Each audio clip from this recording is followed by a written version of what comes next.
জলবায়ুর কারণে পরিবর্তিত বিশ্বে প্রতিনিয়ত নানান ধরনের হুমকির মুখে পড়ছি আমরা, যার একটি অন্যটির চেয়ে আরো অনেক বেশি ভয়াবহ। নমস্কার, ইকো ইন্ডিয়ার আজকের পর্বে আপনাদের সকলকে স্বাগত জানাচ্ছি আমি দেবী সাহা। 2023 সালে একটি গবেষণায় WHO জলবায়ু পরিবর্তনকে জনগণের স্বাস্থ্যের জন্য সবচেয়ে বড় হুমকি হিসেবে উল্লেখ করেছিল। তবে ইতিবাচক দিক হলো যে এই হুমকিকে মোকাবিলা করবার নানান প্রচেষ্টা চলছে। আজকের পর্বে আমরা দেখব তারই কয়েকটি।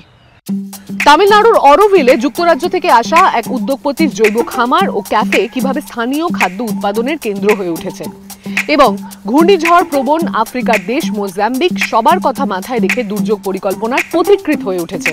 জরুরি পরিস্থিতিতে বিশেষভাবে সক্ষমরা যাতে পিছিয়ে না পড়েন তা কিভাবে নিশ্চিত করছে তারা। তবে শুরুতেই যাব মুম্বাইতে। অনেকের কাছে স্বপ্নের শহর, যেখানে রয়েছে আকাশ ছোঁয়া অট্টালিকা, রয়েছে সমুদ্রের বাতাস, কিন্তু এই শহর তার আবেদন ধরে রাখতে হিমশিম খাচ্ছে। কেননা নির্মাণের সঙ্গে সঙ্গে সেখানে বাড়ছে পাল্লা দিয়ে বায়ু দূষণ, যার ফলে হুমকির মুখে পড়েছে বাসিন্দাদের স্বাস্থ্য। অনেকেই শ্বাসকষ্টজনিত সমস্যায় ভুগছেন। কিন্তু আমরা দেখব যে এই বায়ু দূষণ কি ডায়াবেটিসের মতো দীর্ঘস্থায়ী রোগের জন্যও দায়ী। পরিবেশবিদ স্ট্যালিন ডি বাতাসে কার্বন ডাইঅক্সাইডের পরিমাণ মাপছেন। তিনি ভারতের পশ্চিমে মুম্বাই মহানগরীর একটি সিমেন্ট কারখানায় রয়েছেন। যন্ত্রে দেখা যাচ্ছে 195, যা মুম্বাইয়ের বায়ুর গুণমান সূচক অনুযায়ী অস্বাস্থ্যকর। তুলনা করতে গেলে বলা যায় ধূমপায়ী হন বা না হন, মুম্বাইয়ের একজন বাসিন্দা দিনে 5টি সিগারেট খাওয়ার সমান ফলাফল ভোগ করছেন। কিন্তু আপনার হাতে কোনো বিকল্প নেই। আজ আপনিও একজন ধূমপায়ী। রোহিণী ব্যানার্জি এই সমস্যা প্রত্যক্ষভাবে ভোগ করছেন। তার সন্তান ক্রমাগত ফুসফুসের সংক্রমণে ভুগছে। দূষণের মাত্রা বাড়লেই তার উপসর্গগুলি দেখা দেয়। তাদের বাড়ি থেকে 300 মিটারও কম দূরত্বে 2 বছর ধরে একটি বড় নির্মাণ প্রকল্পের কাজ চলছে। We started feeling the impact of the pollution when my son was around 2.5. When we'd have any outdoor activity and stuff like that, we'd get back when he'd run around and stuff and come back. He would definitely that night, have a cough. We started having more frequent trips to the doctors. We were put on cough syrups, and there have been instances when he was, given inhalers. সরকারি হিসেব অনুযায়ী মুম্বাইতে 6000-এরও বেশি নির্মাণ প্রকল্প চলছে। বায়ু দূষণের মাত্রা অত্যন্ত বেশি। ধুলোর অতি সূক্ষ্ম কণা অর্থাৎ PM 2.5 চোখে দেখা যায় না, কিন্তু ফুসফুসের গভীরে গিয়ে রক্তে মিশতে পারে। 2024 সালের ডিসেম্বরে বিভিন্ন অঞ্চলে এর মাত্রা 200 ছাড়িয়ে যায়, ফলে বাতাস অত্যন্ত অস্বাস্থ্যকর হয়ে ওঠে। Centre for chronic disease control সম্প্রতি একটি সমীক্ষা করেছে। তাতে জানা গেছে এইসব দূষকের সামান্য সংস্পর্শেও শহরাঞ্চলে ডায়াবেটিসের মতো রোগের ঝুঁকি 23% বৃদ্ধি পায়। ডায়াবেটিস একটি ক্রনিক রোগ। রক্তে শর্করার মাত্রা বেশি হলে অগ্নাশয় তা ভাঙার মতো যথাযথ ইনসুলিন ক্ষরণ করতে পারে না, তখন এই রোগ হয়। সময়ের সঙ্গে এটি স্নায়ু, চোখ, কিডনি ও হৃদযন্ত্রের ক্ষতি করে। টাইপ 2 ডায়াবেটিসের জন্য ডিএনএ, জীবনযাত্রা ও পরিবেশের অবস্থার মতো নানা বিষয় দায়ী। ডক্টর রাজীব কোভিল একজন ডায়াবেটিস বিশেষজ্ঞ। তিনি 2 দশকেরও বেশি সময় ধরে মুম্বাইতে কর্মরত। বিগত 3 বছর তিনি অল্প বয়সী ডায়াবেটিস রোগীদের জটিলতায় ভুগতে দেখেছেন। The inflammation which is caused by poor quality index, especially of a PM less than 2.5, causes a sort of systemic inflammation in the body, which leads to what is called as oxidative stress, which actually causes the decompensation of the pancreatic beta cells. You make lesser insulin, the inflammation causes insulin resistance. বায়ু দূষণের ফলে হওয়া প্রদাহ একদিকে যেমন insulin তৈরি করা কোষের ক্ষতি করতে পারে, তেমনি ইনসুলিনের শরীরে সাড়া দেওয়াতেও বাধা সৃষ্টি করতে পারে। So the traditional risk factors which we know, obesity, sedentary lifestyle, and wrong eating have always been there. But when you add this external risk factor in terms of pollution and air quality index, it kind of is a synergy inside our body and finally leads to premature kind of development of diabetes. 47 বছর বয়সী মেরভিন Fernandez এমনই একজন। তার অকাল diabetes ধরা পড়েছে। মেরভিনের জীবনযাত্রা নিয়ন্ত্রিত ছিল। তিনি নিয়মিত ব্যায়াম করতেন ও স্বাস্থ্যকর খাবার খেতেন। তার কাছে তাই ডায়াবেটিস অপ্রত্যাশিত ছিল। চারপাশের দূষণ এর একটি কারণ হতে পারে। How can we take care of ourselves? The air we breathe is only impure. আমরা দূষিত বাতাসে শ্বাস নিই। If that impure air দূষিত বাতাস শরীরে প্রবেশ করায় আমি অসুস্থ হচ্ছি। আমি জানি না আমার সন্তানের কি হবে। আগামী প্রজন্মের কথা ভেবে আমি আতঙ্কিত। I fear for them. এই সমস্যা সমাধানের জন্য সরকার চেষ্টা চালাচ্ছে। রাজ্য দূষণ নিয়ন্ত্রণ পর্ষদ মুম্বাই জুড়ে 32টি বায়ুর গুণমান মাপক যন্ত্র বসিয়েছে। পর্ষদ থেকে জানানো হয়েছে তারা নিবিড়ভাবে পরিস্থিতি পর্যবেক্ষণ করে। আবাসন নির্মাতাদের জন্য কড়া নির্দেশিকা তারা প্রণয়ন করেছে। There should be a barricade of 25 ফিটের and net should be there. There should be a fogger type system where the ধূলিকণা আটকাতে ফগারের মতো ব্যবস্থা রাখতে হবে। There should be a very less noise while digging the গর্ত খোঁড়ার সময় কম আওয়াজ করতে হবে। All this dust-free atmosphere should be there. This should be monitored by 24/7 এর দিকে নজর রাখতে হবে। সমস্ত নির্মাতাদেরই আমরা এই বিস্তারিত নির্দেশিকা guidelines we have given to all the builders. নিয়মভঙ্গকারী প্রকল্পগুলিকে কাজ বন্ধের নোটিশ পাঠালেও বেশিরভাগ ক্ষেত্রেই কোনো কাজ হয় না। তারা কোনো শাস্তিও পায় না। কর্তৃপক্ষ তাদের কাজে ব্যর্থ, এমনটাই রোহিণী ব্যানার্জির অভিমত। Another 10 years, this entire generation is going to গোটা প্রজন্মকে এর ভয়ানক মূল্য দিতে হবে। কোনো সরকারের সমাধান করতে পারবে না। No government which is going to be able to fix this. কিন্তু বেসরকারি খাত কি সমাধানে আসতে পারে? পুনের নতুন প্রযুক্তিগত সংস্থা রেসপেয়ার লিভিং সায়েন্সেস তারা অ্যাটলাস একিউ নামে একটি ব্যবস্থা তৈরি করেছে। সেখানে আঞ্চলিক স্তরের দূষণের তথ্যও পাওয়া যায়। Once you have per square kilometer বর্গ কিলোমিটার পিছু সঠিক তথ্য পেলে আপনি পুরোপুরি right জানতে from পারবেন। the bottom up, which is the citizens, the community groups, citizen O groups, স্থানীয় দলগুলোকে they will কাজে start লাগাতে পারবেন। mobilizing actions. সমস্যা And the থাকা top-down folks, বিশেষ জায়গাগুলোর will প্রতি have an আপনি ability নির্দিষ্টভাবে to নজর focus দিতে on পারবেন। specific parts where the problem is. দূষণ পরিস্থিতি সবথেকে খারাপ এমন জায়গাগুলোতে কাজ করার আহ্বান জানাচ্ছে তারা।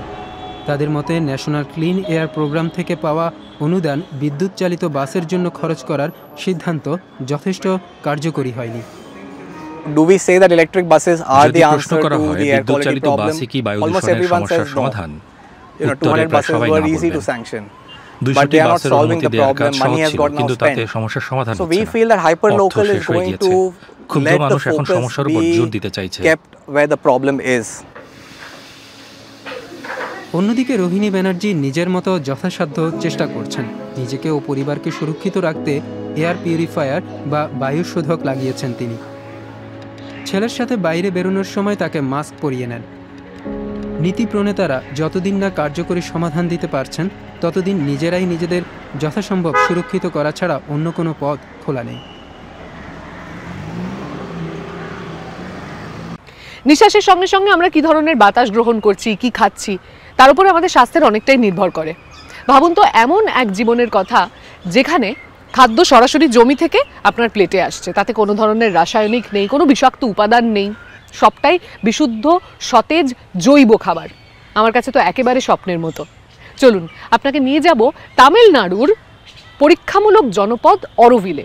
সেখানে এমন একজন কৃষকের সঙ্গে আপনাদেরকে আলাপ করাবো যিনি প্রচলিত ধারায় চাষ করেন না, যিনি খাদ্য উৎপাদনের সঙ্গে সঙ্গে লড়ছেন জলবায়ু পরিবর্তনের বিরুদ্ধেও। আমরা ডায়াবেটিস, হৃদরোগ ও উচ্চ রক্তচাপ থেকে মুক্ত। কেন জানেন? কারণ আমরা আমাদের দেশের প্রাকৃতিক খাবার খাই। আমাদের নিজেদের রেস্তোরাঁয় টাটকা জিনিস সরাসরি ক্ষেত থেকে খাবার টেবিলে আসে। জৈব কৃষি নিয়ে তামিল ভাষায় কৃষ্ণা ম্যাকেঞ্জির ভিডিও অনেকেই সোশ্যাল মিডিয়া দেখেছেন।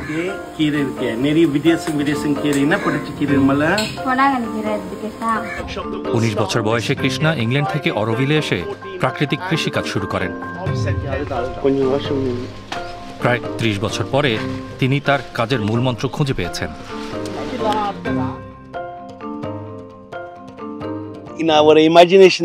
যখন আসি তখন আমার অন্য পরিকল্পনা ছিল। কিন্তু কৃষি, বৃক্ষরোপণ ও ছোট ছোট বাড়ি বানানো এগুলোই এখানকার সরল জীবনযাত্রার অংশ। এটি তার ফুড ফরেস্ট বা খাদ্য অরণ্য, যার আকার প্রায় 2টি ফুটবল মাঠের সমান। আমরা অনেক গাছ নিয়ে এখানে এক খাদ্য অরণ্য তৈরি করেছি। এই গাছগুলি আমাদের স্থায়ী ফলন যোগায়। এই অরণ্যের প্রাণ শক্তি তারা। ভেতরের দিকে মধ্যমেয়াদী ফসল চাষ করা হয়। তাছাড়া এমন কিছু গাছ আছে যা 7 মাসের মধ্যে বেড়ে ওঠে ও তাদের ফলন সংগ্রহ করা হয়। এছাড়া রয়েছে নানা রকম লতানে গাছ, টমেটো, বেগুন, স্কোয়াশ, লাউ। তাছাড়া বিভিন্ন সবুজ শাকসবজি রয়েছে। এই শাকসবজি আমাদের সংস্কৃতির অঙ্গ। খাদ্য অরণ্যের টাটকা ফল ও সবজির গন্তব্য ম্যাকেঞ্জি রেস্তোরাঁ সলিটিউড ফার্ম ক্যাফেতে। ম্যাকেঞ্জি তার এই পদ্ধতির নাম দিয়েছেন ফার্ম টু প্লেট বা ক্ষেত থেকে পাতে। প্রাকৃতিকভাবে ফলানো স্বাস্থ্যকর ও পুষ্টিকর খাবারকে মানুষের পাতে নিয়ে আসা তার আজীবনের স্বপ্ন। সবার স্বাস্থ্যের কথা ভেবেই আমরা এই উদ্যোগ নিয়েছি। বাড়িতে আপনার মা যেমন যা থাকে তাই দিয়েই রান্না করেন, আমরাও সেই পদ্ধতি বেছে নিয়েছি। যা আছে আমরা তাই ব্যবহার করি। মোটামুটি 10 জন মানুষ রেস্তোরাঁয় কুটনো কোটা ও ফলন তোলার কাজ করেন। মালা এখানকার রান্নাঘরের তারকা। খাবার তৈরি হওয়ার আগে এটাই শেষ ধাপ। মালা, তাহলে আজ কি রান্না হচ্ছে? ব্রাউন চালের ভাত হয়েছে কৃষ্ণা। আর সাম্বার। இது வந்து வாழைக்காய் পালং শাক দিয়ে কাঁচকলার তরকারিও আছে। கீரை வந்து பொன்னாங்கண்ணி கீரை, இது வந்து கிரீன் ও রাগির রুটি, இது ராகி அடை, கேழ்வரகு அடை, ஆமா இது வந்து সালাড, পেঁপের সালাদ, পাপায়া সালাড। ম্যাকেঞ্জি প্রাকৃতিক উপায়ে তৈরি স্থানীয় খাবারকেই পরিবেশ ও স্বাস্থ্যগত সমস্যার সমাধান বলে মনে করেন। আমেরিকান ও ব্রিটিশদের খাবার এক দেশে জন্মায় ও অন্য দেশে প্রক্রিয়াজাত হয়। তাদের খাবার হাজার হাজার কিলোমিটার পথ পাড়ি দিয়ে আসে। জলবায়ু পরিবর্তনের এক বড় কারণ হলো শিল্পজাত খাদ্য। স্থানীয় ফলন ব্যবহার করে আমরা প্রকৃতির কম ক্ষতি করছি, একই সাথে জীবনযাত্রার কারণে হওয়া অসুস্থতাকেও প্রতিরোধ করছি। এভাবেই আমরা জলবায়ু পরিবর্তনের বিরুদ্ধে সরাসরি লড়াই করতে পারি।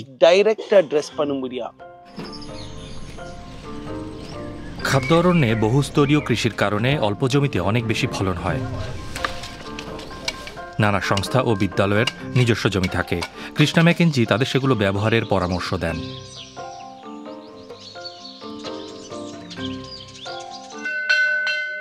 অল্প বয়সীদের একটি সম্পূর্ণ প্রজন্ম এর ফলে লাভবান হবে, এমনটাই ম্যাকেঞ্জির প্রত্যাশা। Suppose Tamil Nadu midday meal scheme. Tamil Nadu সরকার যদি তাদের মিড-ডে মিল প্রকল্পে ஒரு generation அவங்க முருங்கைக்கீரை சாப்பிட்டான், வாழைப்பூ சாப்பிட்டான், வாழைத்தண்டை, பொன்னங்கனி, সবজি দেওয়া শুরু করে, তাহলে তারা একটা প্রজন্মকে স্বাস্থ্যবান ও সৃজনশীল হয়ে উঠতে সাহায্য করবে। food சாப்பிடுச்சுக்கா, that generation அங்க ஒரு collective value இருக்கு। এর ফলে সমাজ সচেতনতা তৈরি হবে, এক বিপ্লব collective identity। সেই বিপ্লব কোনো সংঘাতের ফলে জন্ম নেবে না, মানুষের হৃদয়ে তা জন্ম নেবে। ভাগাড়ের পাশে বিষাক্ত পরিবেশে বসবাস করাই যেন দিল্লির বহু মানুষের নিয়তি। কিন্তু এই পরিস্থিতিতে দাঁড়িয়েই পরিবর্তনের চেষ্টা চালাচ্ছেন একদল নারী। জঞ্জাল সংগ্রহকারী এবং নির্মাণ কর্মীদের কাজের পরিবেশ উন্নত করবার চেষ্টা করছেন তারা। এমন বৈরী পরিস্থিতিতে কিভাবে পরিবর্তনের সূচনা করছেন এই নারীরা, চলুন দেখে আসি। ভালসোয়ায় অবস্থিত 32 হেক্টর জায়গা জুড়ে বিস্তৃত এই ভাগাড় দিল্লির দ্বিতীয় বৃহত্তম। প্রায় 2 লাখ মানুষ এর আশেপাশে বাস করেন। 25 বছর ধরে হেমা এখানকার বাসিন্দা। বর্জ্য সংগ্রহ করে তিনি জীবিকা নির্বাহ করেন। আমি কাজে যেতাম, তারপর বাড়ি ফিরতাম, সন্তানদের স্কুলে পাঠাতাম, বাড়ির সব কাজ নিজে করতাম। কিন্তু গত 1 বছর ধরে আমার শরীর ভালো নেই, তাই আমি প্রায়ই কাজে যেতে পারি না। মাসে 20 থেকে 25 দিন কাজ করতাম, কিন্তু এখন অনেক কম কাজ করি। আশেপাশের মানুষেরা জানালেন এখানকার বাতাস বিষাক্ত। বিশ্বের সবচেয়ে দূষিত বায়ুর শহরগুলোর একটি দিল্লি। বর্জ্যের যথাযথ ব্যবস্থাপনা না থাকার কারণে এই শহরের পরিস্থিতি আরও জটিল হয়ে উঠেছে। হেমাসহ 40 জন নারীর একটি দল এই বিষয়ে সচেতন। তাদের মতো জঞ্জাল সংগ্রহ করে জীবিকা নির্বাহ করা কয়েক হাজার নারীর কাছে তারা পৌঁছাতে চান। স্থানীয় প্রতিনিধিদের সাথে তারা নিয়মিত বৈঠক করেন এবং স্বাস্থ্য ও পরিবেশগত সমস্যা নিয়ে কথা বলেন। স্থানীয় পর্যায়ে বাসিন্দাদের সঙ্গে যোগাযোগ খুবই গুরুত্বপূর্ণ, কারণ তীব্র তাপ ও বায়ু দূষণের কারণে ঘরে ও বাইরে যে উচ্চ ঝুঁকিতে তারা রয়েছেন সে সম্পর্কে তারা যথেষ্ট সচেতন নন। তাই তাদের মধ্যে সচেতনতা তৈরি করাই হলো প্রথম পদক্ষেপ। এই ধরনের প্রকল্পে কিছু ক্ষেত্রে পরিস্থিতির সঙ্গে মানিয়ে নেওয়ার জন্য ব্যক্তিগত স্তরেও কিছু কৌশল নির্ধারণ করতে হয়। কৌশলগুলোর বিষয়ে রুকসানা ভীষণ সচেতন, কারণ তিনি নিজেও বড় হয়েছেন বর্জ্য সংগ্রহকারী এক পরিবারে।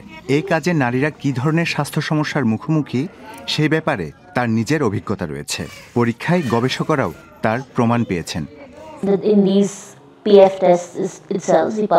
পালমোনারি ফাংশন পরীক্ষায় আমরা দেখেছি বর্জ্য সংগ্রহকারী নারীদের ফুসফুস খারাপ হওয়ার সম্ভাবনা প্রায় 3.6 গুণ বেশি। আর নারী সাফাই কর্মীদের ফুসফুসের কার্যকারিতা পুরুষদের তুলনায় 6 গুণ খারাপ হওয়ার সংখ্যা থাকে।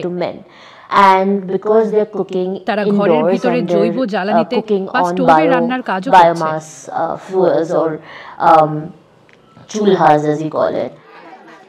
রুকসানা এবং চিন্তন এনভায়রনমেন্টাল অ্যাকশন অ্যান্ড রিসার্চ গ্রুপের সদস্যরা আশেপাশের এলাকা জুড়ে বায়ুর গুণমান পর্যবেক্ষণ যন্ত্র বসিয়েছেন।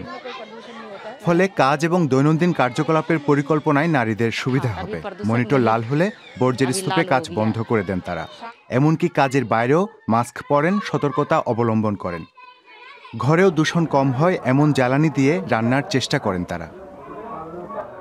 এখানকার নারীরা মূলত বায়োমাস স্টোভ ব্যবহার করেন। বিনামূল্যে গ্যাস সিলিন্ডার বিতরণের একটি সরকারি কর্মসূচির কথা আমরা জানতে পারি। সেটি কিভাবে পাওয়া যায় তার খোঁজ খবর নেই। এরপর কলোনির অন্তত 30 থেকে 35 জনকে গ্যাস সিলিন্ডার পেতে আমরা সাহায্য করেছি। 2022 সালে ওয়ার্ল্ড এয়ার কোয়ালিটি রিপোর্টে বিশ্বের 50টি সর্বোচ্চ দূষিত শহরের তালিকায় দিল্লির অবস্থান ছিল চতুর্থ। বায়ু দূষণে সবারই কম বেশি ক্ষতি হয়, কিন্তু অনানুষ্ঠানিক খাতের কর্মীরাই সবচেয়ে বেশি ক্ষতিগ্রস্ত হন। বড় আকারের পরিকাঠামো প্রকল্প এবং নির্মাণ খাতগুলোতে কর্মরত স্বল্প বেতনের শ্রমিকদের দূষণের হাত থেকে বাঁচার মতো কোনো প্রতিরোধ ব্যবস্থা থাকে না। সিমেন্ট ঢালার সময় প্রচুর ধুলো ওড়ে, এর প্রভাব পড়ে শরীরে। ধুলো আমাদের মুখের ভেতরেও যায়, কিন্তু কিছু করার থাকে না। তবে নির্মাণ খাতের শ্রমিকেরাও এখন সংগঠিত হচ্ছেন। নিরাপদ কাজের জন্য প্রশিক্ষণ নিচ্ছেন কেউ কেউ। কিভাবে ঠিকঠাক নিরাপত্তা সরঞ্জাম ব্যবহার করা যায় সে বিষয়ে মিন্নি রাজ একটি এনজিওর কর্মশালায় অংশ নিয়েছিলেন। এর ফলে তার সুবিধা হয়েছে বলে জানান তিনি। আমি 15 দিনের জন্য এই প্রশিক্ষণে অংশ নিয়েছিলাম। সেখানে সবার আগে আমাকে শেখানো হয়েছিল আমার স্বাস্থ্য সুরক্ষায় কি কি সরঞ্জাম দরকার। হেমা, রুকসানা ও মিন্নির মতো নারীদের প্রচেষ্টা হয়তো সমস্যার তুলনায় ছোট, কিন্তু এর মাধ্যমে দিল্লির শ্রমিকদের কাজের পরিবেশ উন্নয়নে সচেতনতা তৈরি হবে, এমনটাই তাদের আশা। গত 3 বছরে ভারতে চরম ভাবাপন্ন আবহাওয়াজনিত দুর্যোগের কারণে মৃত্যুর হার 18% বেড়েছে। এমন দুর্যোগের কারণে ঝুঁকিতে থাকা মানুষেরাই সবচেয়ে বেশি বিপদের মধ্যে পড়ে, এবং এই চিত্র শুধুমাত্র ভারতে নয়, আফ্রিকাতেও।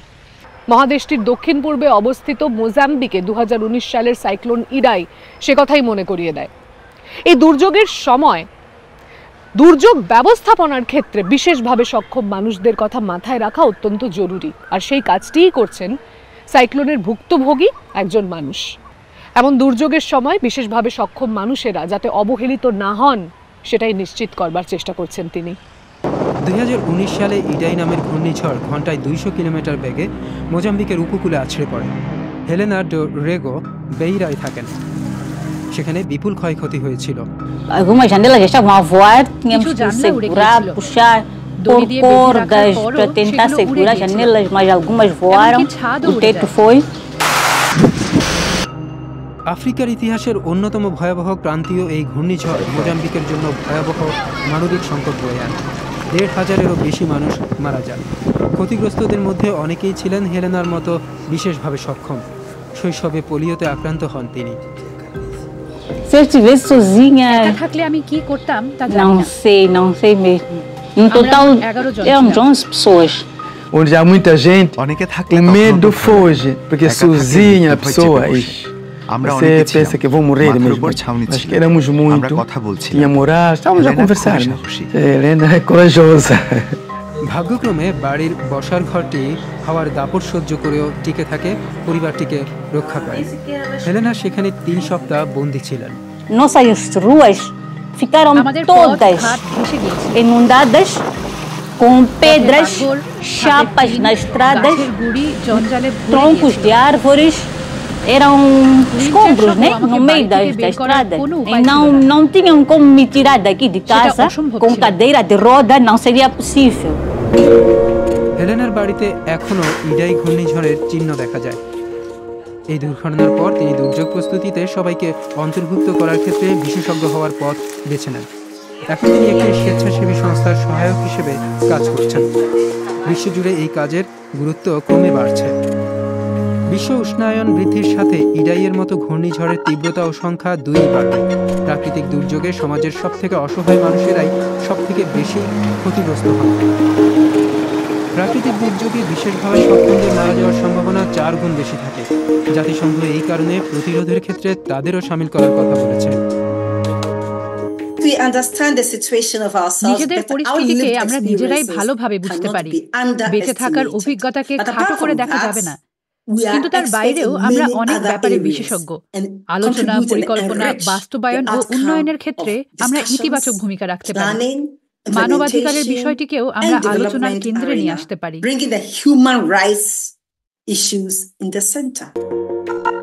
গত বছর জাতিসংঘের একটি সমীক্ষায় দেখা গিয়েছে, শেষ দশকে দুর্যোগের সময় বিশেষভাবে সক্ষম ব্যক্তিদের অন্তর্ভুক্তির ক্ষেত্রে তেমন উন্নতি দেখা যায়নি।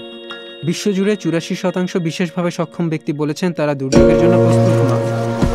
এরকম ক্ষেত্রে আগাম সতর্কতা মানুষকে তৈরি হওয়ার বা নিরাপদ স্থানে যাওয়ার জন্য দরকারি সময় দিতে পারে। এতে অনেক প্রাণ রক্ষা পাবে। তবে এই তথ্য একাধিক মাধ্যমে সহজবোধ্য উপায়ে পৌঁছানোর ব্যবস্থা করতে হবে। প্রতিটি দেশের ক্ষেত্রে বিশেষভাবে সক্ষমদের কাছে পৌঁছানোর উপায় আলাদা। মোজাম্বিকে ইডাই ঘূর্ণিঝড়ের পরে নানা পদক্ষেপ নেওয়া হয়েছে। Tem a questão das rádios comunitárias, temos também a difusão da informação porta a porta nas comunidades, também temos o uso de panfletos que são divulgados dentro das comunidades e temos também a questão de trabalhar com as associações, que é o ponto fundamental. এটি হেলেনার কাজের অংশ। তিনি প্রতিবন্ধকতার সাথে লড়াই করা ও চরম আবহাওয়ার জন্য প্রস্তুত হওয়ার প্রশিক্ষণ দেন। মোজাম্বিকে আরেকটি ঘূর্ণিঝড় আশ্রয় পড়লে কোথায় তথ্য পাওয়া যাবে, কোথায় আশ্রয় পাওয়া যাবে, এমন কিছু সহজ কিন্তু গুরুত্বপূর্ণ নির্দেশনাই কিন্তু জীবন ও মৃত্যুর মাঝে ফারাক গড়ে দিতে পারে। এই অঞ্চলগুলির সাথে পরিচিত হওয়াও তার কাজ। বিশেষভাবে সক্ষমদের সংখ্যা ও বৈশিষ্ট্য না জানা একটা বড় সমস্যা। জাতিসংঘের অনুমান প্রতি 6 জনের 1 জন কোনো না কোনো প্রতিবন্ধকতার শিকার, কিন্তু সঠিক তথ্য ছাড়া দুর্যোগের প্রস্তুতি নেওয়া অসম্ভব। তবে এই তথ্য সংগ্রহের কাজ খুব সহজ নয়। ভ্রান্ত ধারণা, সামাজিক ছুঁতমার্গ ও বৈষম্যের কারণে বিশেষভাবে সক্ষম ব্যক্তিদের অস্তিত্ব অনেক সময় গোপন করা হয়। পরিবারগুলি তাদের অস্তিত্ব জানান দিতে চায় না। প্রতিটি সমীক্ষা, প্রতিটি জনগণনায় বিশেষভাবে সক্ষমদের অন্তর্ভুক্তির জন্য আমরা এখন তাদের সংগঠনের সাথে সাথে সরকারকেও উৎসাহ দিচ্ছি।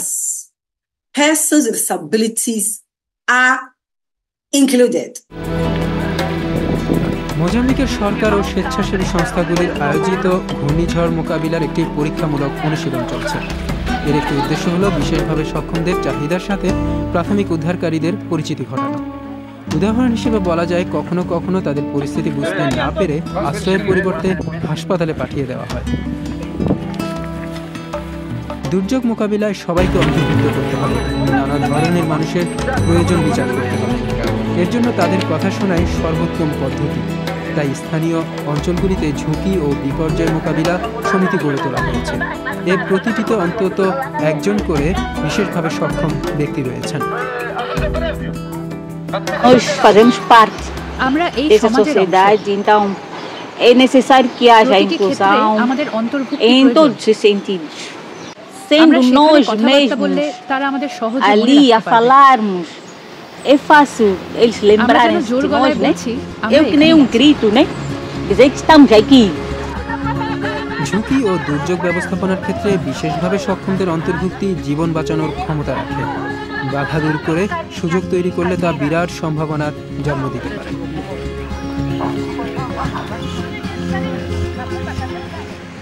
এবার বিদায়ের পালা। জলবায়ু পরিবর্তনের কারণে আমাদের স্বাস্থ্য ও নিরাপত্তা এখন আরো অনেক বেশি গুরুত্বপূর্ণ হয়ে উঠেছে। তা নিশ্চিত করতে নেওয়া কোনো উদ্যোগের কথা যদি আপনাদের জানা থাকে তাহলে আমাদেরকে তা ইমেলে বা সোশ্যাল মিডিয়ায় লিখে জানাতে পারেন। আজকের মতো এ পর্যন্তই। আবারও দেখা হচ্ছে ইকো ইন্ডিয়ার আগামী পর্বে আগামী সপ্তাহে। নমস্কার।